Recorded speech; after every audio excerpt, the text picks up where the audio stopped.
somehow this concept of connectivity is intimately linked to the concept of complexity.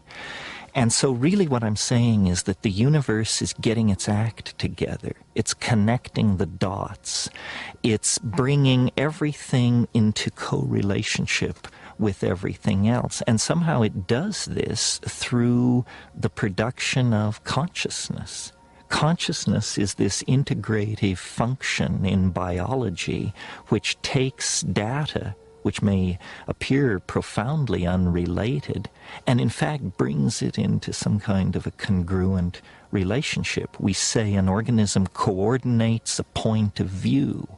Well, in a way, what's happening over time is that the universe is coordinating a point of view.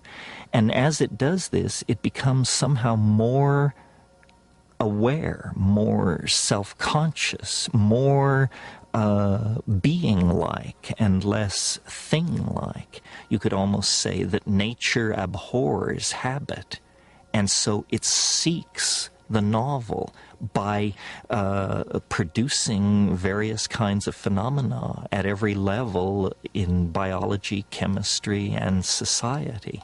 And so there really is a purpose to the universe. Its purpose is this state of hypercomplexification in which all of its points become related to each other, become what mathematicians call cotangent.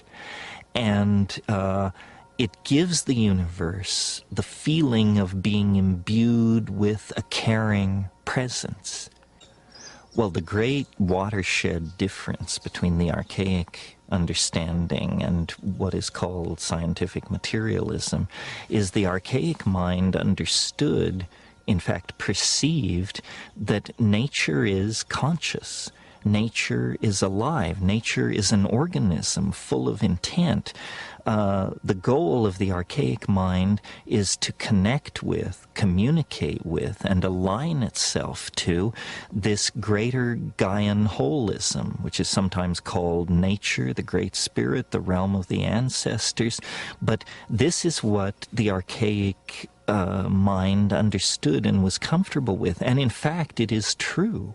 Our own decision to view the universe as dead, as inanimate, as unintelligent, allowed us, permitted us to dissect it, use it, and deny its validity outside of human purpose. Now the consequences of living like that is coming back to haunt us. You know, we have almost destroyed our home. We have almost cut the earth from beneath our own feet. So this impulse toward the Gailanic and the archaic is a survival instinct. At this point, we must give reverence and credence to nature and nature's methods, because no other methods will allow us to work our way out of the present mess we're in. High temperature, high energy resource extraction, commodification, mega agriculture, we're at the end of the rope for these things. So the archaic holds answers, but it only holds answers if we are willing to think of the universe as a living, intelligent entity with which we are in partnership, not set against, but that in fact we are a part of a morphogenetic intent and an unfolding reality that is larger than human understanding. Imagine larger than human understanding.